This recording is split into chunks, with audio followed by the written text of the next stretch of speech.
전국에서 이 설교를 듣고 계시는 성도 여러분, 제가 이 설교를 하는 그 이유와 목적은 어떠한 여러분들에게 헌금을 또 물질을 강조하기 위한 것은 전혀 아니라는 것을 여러분들에게 다시 한번 강조드리면서 이 설교를 하고자 합니다.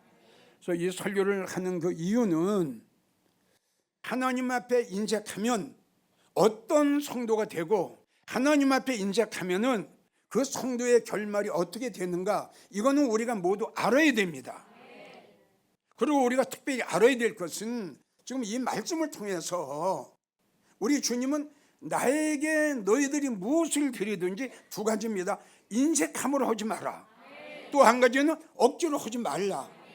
사랑하는 성도 여러분, 여러분들이 하나님 앞에 헌금을 드리는 것도 절대적으로 인색함으로나 억지로 해서는 안 됩니다. 이건 안 받으십니다. 구약에도 신약에도 하나님이 즐겨내는 자, 지금도 즐겨내는 자를 하나님이 기뻐하신다고 그랬어요. 이거는 믿음 생활하는 우리 모두에게 굉장히 소중하고 굉장히 중요한 문제입니다. 다른 사람이 하니까 나도 그게 억지로 해요. 또 하기 싫은 거 억지로 하는 게 인색함으로 하는 겁니다. 왜 이렇게 하나님 앞에 인색할까? 왜 하나님 앞에 드리는 걸 이렇게 억지로 할까? 그걸 여러분들에게 이야기하게 되는 거예요. 자, 여러분들이 그동안 살아오면서 믿음 생활을 하면서 과연 주님으로 해서 뭘 했나? 한번 깊이 생각하세요. 내가 주님으로 해서 한 게 뭔가? 생각하세요. 그리고 복음을 위해서, 이 복음 증거하는 일에 과연 나는 무엇을 했나? 그리고 여러분들이 나가는 교회를 위해서, 하나님의 성전으로 해서 한 게 뭐 있나? 뭘 했나? 그리고 주의 종으로 해서 나는 한 게 무엇인가? 주님으로 해서 한 것도 없고, 복음으로 해서 한 것도 없고, 교회를 위해서 한 것도 없다. 주의 종을 위해서 한 것도 없다. 왜 그럴까? 할 수 있는 여건이 있는데도 왜 안 했을까? 중요하죠? 없으면 할 수 없죠. 아무리 하고 싶어도 없어요. 할 수가 없어요. 근데 할 수 있는 여건이 되는데 왜 안 하죠? 안 하는 이유가 뭡니까? 자, 한번 이제 들어보세요.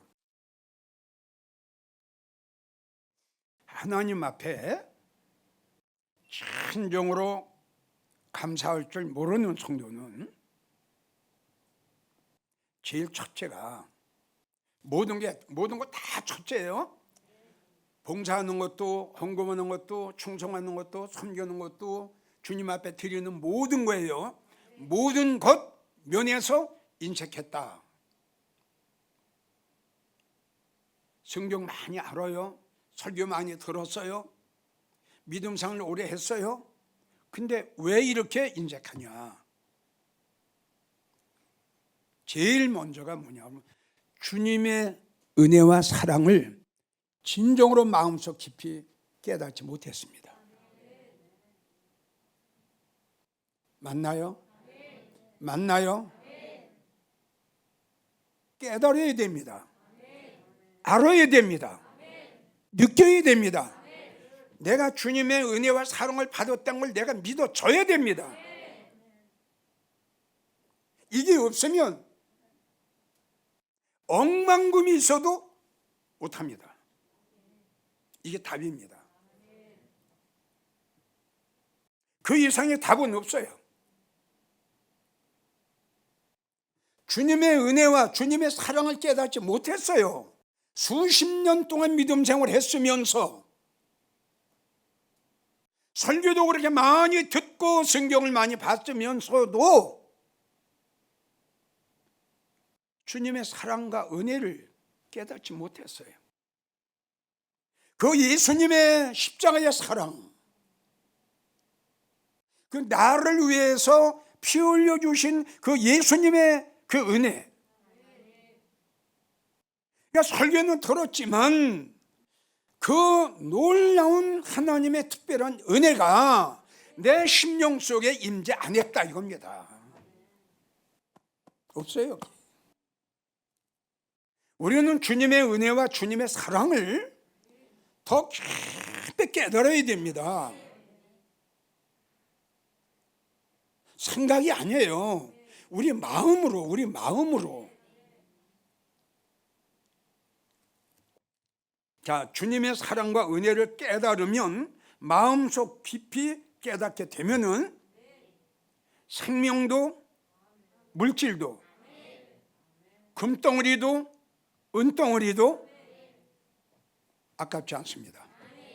성경에 하나님의 은혜와 사랑을 깨달은 믿음의 성도들의 생활, 그 결과를 보세요. 어떻게 했는가?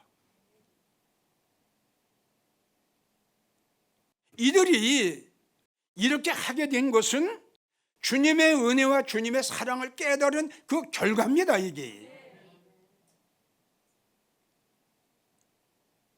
자, 우리가 너무 잘 아는 마게도냐 성도들은 굉장히 가난했습니다.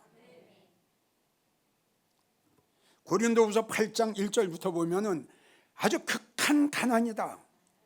그러니까 굉장히 가난했지요.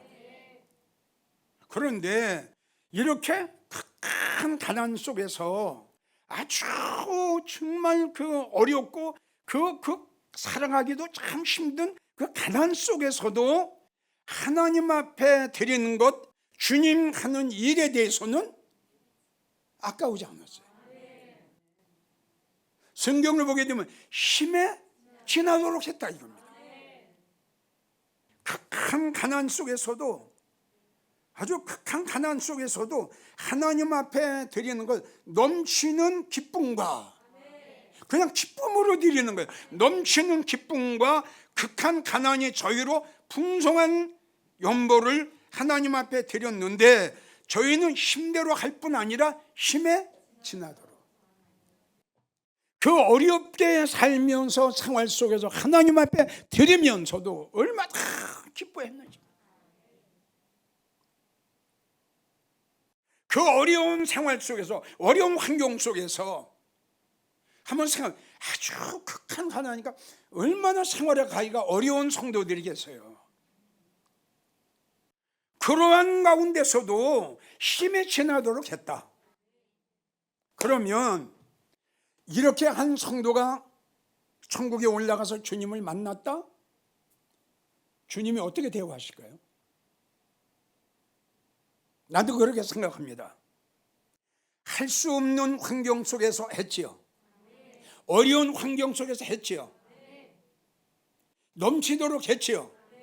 여기 성경에 넘치도록 나옵니다. 넘치는 기쁨과, 틀림없이 마게도냐 성도들은 넘치는 주님의 사랑과 축복을 받을 겁니다. 왜? 이렇게 했으니까. 넘치게 했는데, 힘에 지나도록 했는데, 이 말씀을 풀어보세요. 어마어마한 축복을, 우리 주님은 다시 한번 말씀드리지만 얼마나 많은 액수의 헌금을 했느냐, 이걸 보시는 하나님이 아니라고 그랬어요. 믿음 안에서 하는 겁니다. 믿음 안에서 넘치는 기쁨, 너무너무 감사하다, 너무너무 고맙다, 너무너무 감사가 넘친다. 왜? 깨달았어요. 자, 그 다음에 마가복음 12장 42절에 나오는, 우리가 너무 잘 아는 과부, 얼마나 어렵게 또 살아가겠어요? 2 렙돈을 드렸어요. 뭐 얼마 안 돼요. 그 내용을 보면은 다른 사람은 풍족한 가운데 드렸지만 예수님이 친히 하신 말씀이에요. 아멘이에요? 이건 예수님이 친히 하신 말씀이에요. 이 말씀은. 예. 저희는 풍족한 가운데 넣었지만 이 과부는 구차한 중에, 그러니까 마게도냐 성도하고 똑같은 거예요. 남편도 없이 어렵게 혼자 살면서 그 힘들고 어렵고 가난하고 구차한 중에 성경을 보게 되면 생활비 전부를 하나에 빼뜨렸어요. 왜요? 주님의 은혜와 사랑을 깨달았어요.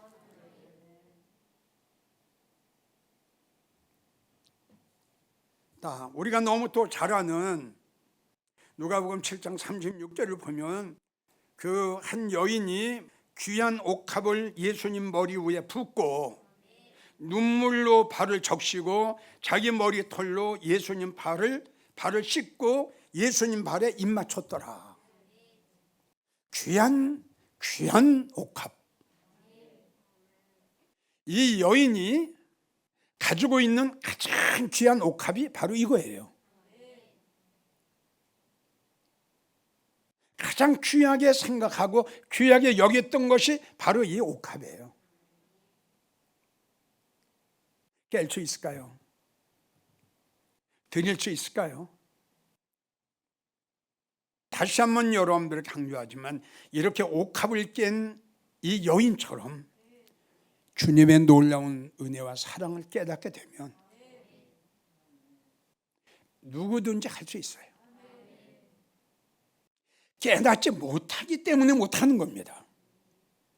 없어서 못하는 게 아니라 깨닫지 못하기 때문에 못한 겁니다. 자, 바울 로마서 14장 내가 살아도 내가 죽어도 이건 뭐 물질을 드리는 차원이 아니에요. 내 생명이 왔다 갔다 하는 겁니다. 돈이 문제가 아니에요. 물질이 문제가 아니에요. 바울의 고백은요, 물질을 떠나서 내 생명이에요. 내 생명. 나의 생명을 주님께 드린다. 나의 생명을 우리 하나님께 드린다. 나의 생명을 복음으로 해서 드린다. 왜? 내가 나 된 것은 이걸 깨달아. 또다시 또 이야기를 하지만 바울이 이렇게 예수를 핍박했던 이 바울이 이렇게 변화되고 이렇게 달라진 것은 답이 딱 하나입니다. 그가 고백을 했어요, 스스로. 그냥 다시 이야기를 했지만 100년을 믿음 생활을 해도요, 아무리 좋은 말씀을 많이 들어도요, 주님의 진정한 은혜와 사랑을 내 마음속 깊이 깨닫지 못하면요, 하나님과의 관계는 그대로 진행되는 수밖에 없어요. 여기서 어떤 우리 생활의 변화, 믿음의 변화, 생각의 변화, 생활의 변화는 바로 이거예요. 이것을 내가 깊이 깨달았을 때에 내 생애에 내 믿음의 변화가 확 옵니다. 이게 바울이에요. 나는 이제 주님에서 죽을 거야. 내가 물질을 주님에 드린 이 차원이 아니라 내 생명을 주님 앞에 드린다. 왜? 나는 핍박자였다. 나는 천벌을 받을 수밖에 없는 나였다. 그러나 내가 사도가 된 것은 하나님의 은혜다. 이걸 느꼈어요. 그래서 구약의 다윗도 시편 116편 12절의 말씀, 내게 주신 모든 은혜를 무엇으로 보답할까? 이 고백이 나온 것은 바로 하나님의 놀라운 그 축복을 깨달았기 때문에 이 고백이 나온 겁니다. 그래서 다시 강조하지만 설교가 필요 없어요. 이걸 깨닫게 되면 누구든지 마게도냐 성도가 될 수 있어요. 누구든지 과부가 될 수 있어요. 누구든지 옥합을 깰 수 있어요. 누구든지 바울이 될 수 있다는 거예요. 얼만큼 예수님의 사랑과 은혜를 깨달았느냐에 따라서 요만큼 깨달았으면 요만큼밖에 못하는 거예요. 이만큼 깨달았으면 이만큼 하는 거예요. 다시 한번 여러분들은 주님의 은혜와 사랑을 깨닫는 여러분들이 되기를 부탁합니다. 두 번째, 할 수 있는 여건 속에서도 왜 이렇게 하나님 앞에 인색했느냐. 자, 두 번째는 지금 여러분들에게 이야기한 대로 예수님보다 돈을 더 사랑했다? 글쎄요. 정말 이 주님을 사랑하고 주님의 그 놀라운 은혜와 사랑을 깨달았다 그 성도가 예수님보다 또 돈을 더 사랑할까요? 아니요. 그렇죠. 이것만 깨달으면은 예수님보다 돈을 더 사랑할 수가 없죠. 근데 예수님보다 돈을 더 사랑했다, 이런 성도가 있으면 어떤 성도다? 그렇죠. 깨닫지 못했죠. 깨닫지 못하고 예수님보다 사랑했죠. 글쎄요, 이게 그렇게 될까요? 물론 뭐 교회 왔다리 갔다리 하는 성도들이야 뭐 예수님은 저기 가서 있는 거겠죠. 그런데 바울 사도가 어떻게 유익된 거? 모세는 바로 공주의 아들? 정말 그 말씀이 믿어지고 그 내가 이 세상 떠나 주님을 만났을 때에 과연 내가 어떠한 축복 속에 어떤 영광 속에 현실이 되고 실상이 돼서 이걸 생각하고 이게 믿어지면은 여러분들도 모세같이 거절할 수 있고 바울처럼 나에게 어떠한 유익이 오더라도 그것을 배설물로 여길 수 있어요. 과연 이렇게 여러분들이 주님을 지금 사랑하고 있고 그 은혜를 깨닫고 있느냐, 이걸 여러분들에게 묻는 거예요. 디모데전서 6장 10절을 보면 돈을 사랑하며 일만하게 뿌리가 되나니 이것을 사모하는 자들, 돈을 사랑하는 자들이 미혹을 받아. 돈의 미혹을 받았어요. 물질의 미혹을 받았어요. 이거 어쩌죠? 이 돈을 사랑하면요, 돈의 노예가 됩니다. 그렇기 때문에 이것을 사랑하는 자들이 미혹을 받는다 하는 것은 바로 그 돈의 노예가 됐어요. 노예가 되면은 내 생각도 내 마음도 내가 마음대로 다스리지 못하고요, 돈이 내 생각과 내 마음을 다스려요. 그럼 돈이 끄는 대로 난 갈 수밖에 없어요. 돈이 흐르는 대로 하는 거예요. 그렇기 때문에 돈 때문에 사람을 죽여요. 돈 때문에 진리를 거역해요. 돈 때문에 하나님의 영광을 가리워요. 이게 뭐냐? 돈의 미혹을 받으면요, 생각과 마음이 돈이 나를 잡아요. 이건 무서운 겁니다. 잘 들어요. 괜히 귀 밖으로 흘리지 말고 잘 들어야 돼요. 에이, 무슨 내가 돈한테 미혹을 받아. 천만에요. 미혹의 영이 나오죠? 뭐 다른 이단이 나를 미혹, 오늘 지금 이 말씀은요, 다른 이단한테 미혹을 받는다고 말씀하신 게 아니에요. 뭐의 미혹을 받는다고? 돈의 미혹을 받는다고 말씀하신 거예요. 이게 얼마나 여러분들 참 위태롭고 좀 무서운 말씀입니까? 돈을 사랑하니까 내가 돈의 노예가 돼요. 그래가지고 그것이 내 생각을 주관을 해요. 그렇게 되면 이제 주님이 안 보여요. 하늘이 안 보여요. 천국이 안 보여요. 일단 보이는 것, 생각하는 것, 마음 먹는 것 다 이거예요. 땅에 서 있는 것, 이것만 보이는 거예요. 절대 신령한 건, 영적인 건 보이질 않아요. 이건 무서운 겁니다. 돈의 미혹을 받았다.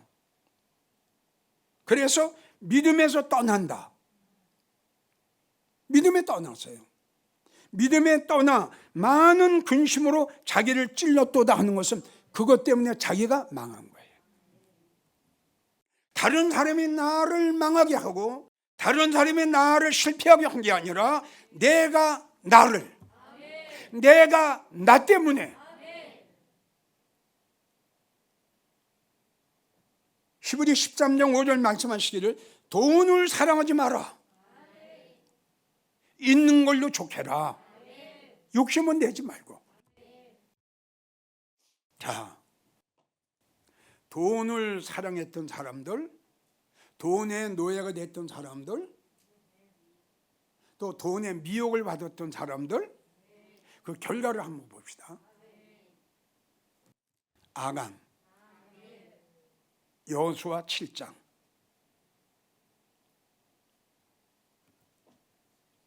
이 금덩어리를 보는 순간에 아간이가 금덩어리를 사랑했지요. 자, 금덩어리한테 지금 마음이 갔어요? 생각이 갔어요? 이해가 가요? 지금 예수님 여기 계시단 말이에요. 말씀이 여기 계시고 금덩어리 여기 있어요. 여호수아가 있어요. 그런데 금덩어리를 딱 보니까 여호수아도 안 보여요. 하나님의 말씀도 없어요. 아멘? 하나님도 안 보여요. 금덩어리만 보이는 거예요. 이게 미혹이에요. 그래가지고 이것을 금덩어리 외투 훔쳐가지고 감췄죠?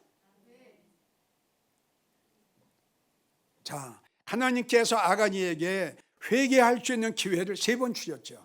잘 들으세요. 이거는 잘 들어야 돼요.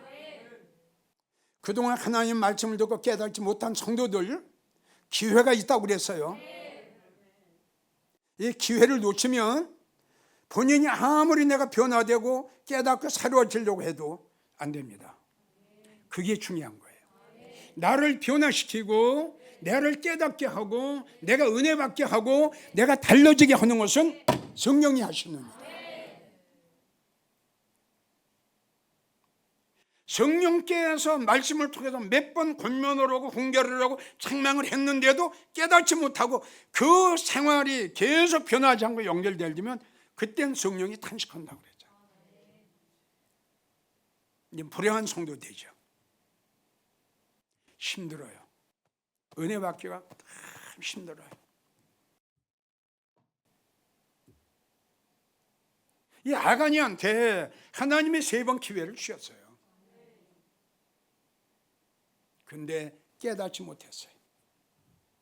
이 아간이가 금덩어리 하나 때문에 자기도 비참해졌죠. 자식까지도 다 망하게 만들었죠.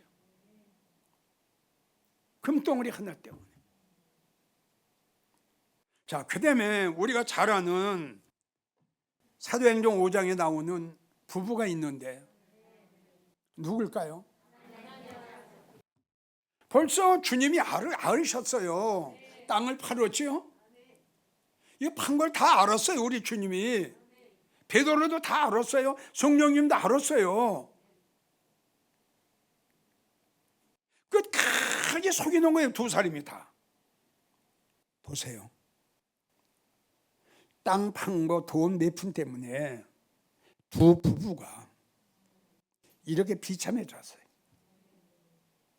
여러분들은 지금 어떤 설교를 듣고 있느냐 하면 하나님 앞에 인색한 성도의 결과예요.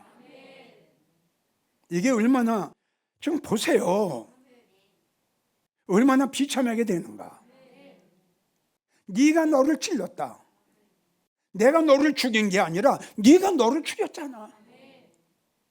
아멘이에요? 내가 너를 망하게 한 게 아니라 네가 너를 망하게 했잖아. 네 스스로가. 얼마나 중요하고 얼마나 무서운 말씀이에요. 두 부부가 순간적으로 아주 비참해졌어요. 그냥 꼬꾸라졌어요. 참고로 이야기할 것이, 하나님 앞에 인색한 성도는요, 기도의 응답이 없어요. 그럴 수밖에 없죠. 하나님 앞에 인색했는데 하나님의 그 기도를 들어주시겠어요? 이사야 1장 15절, 내가 손을 펼 때에 내가 눈을 가리우고. 왜 손을 펴요? 도와달라고. 하나님의 도움 없이 살아갈 사람이 있을까요?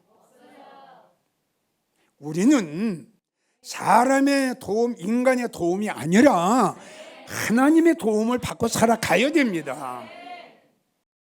근데 어려운 일을 당해서 하나님 나 좀 도와주세요 했더니, 아니 보세요, 주님이 눈을 감으세요. 그리고 네가 많이 기도할지라도 내가 듣지 않는다. 인색한 사람 없습니다.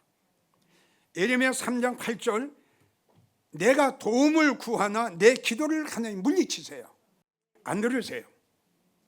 44장, 주께서 내가 기도를 했더니 주님이 구름을 딱 띄워가지고 내 기도가 상달하지 못하게, 올라오지 못하게. 욥기 5장 1절을 보세요. 네가 부르짖어 봐라. 네가 기도해봐라. 네가 도와달라고 해봐라. 네게 응답할 자가 있냐? 그러니까 생각해보세요. 네가 부르짖어 봐라. 너에게 응답할 자가 없다. 네가 포악을 당한다고 부르짖어 봐라. 응답할 자가 없다. 그 얼마나 무서운 말씀이에요. 욥기는 이런 말을 했습니다. 욥은, 내가 이 세상의 어머니 뱃속에서 태어날 때 가져온 게 없어. 빈손으로 태어났어. 하나님이 나의 생명을 오라 하면 그때도 빈손으로 가는 게 우리 인생이야. 욥은 이렇게 고백을 했어요. 이러한 환경 속에서도 욥이 고백한 것은, 나는 일정한 음식보다 하나님의 말씀을 최고로 귀하게 여긴다. 금보다 은보다 하나님의 말씀을 더 사모할 것이고, 그 말씀은 내 입에 송이꿀보다 더 달다. 결론, 여러분들은 다시 한번 여러분들의 부탁인데, 돈 사랑하지 마세요. 돈을 사랑하면 나도 모르게 인색해져요. 맞죠? 절대적입니다. 돈을 사랑하면 인색해집니다. 그럼 결론이 이렇게 돼요. 그거에 내 생각과 내 마음이 미혹을 받게 돼요. 우리 성도들은 이런 설교를 주님이 우리에게 주셨으니, 어떤 것이 나에게 온다 할지라도 예수님 그 외에는 부분적인 거, 이러한 성도가 되기를 주의 이름으로 축원합니다.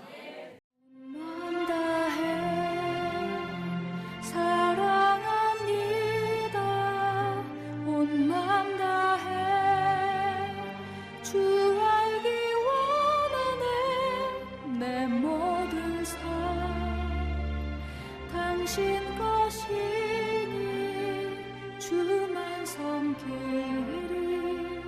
온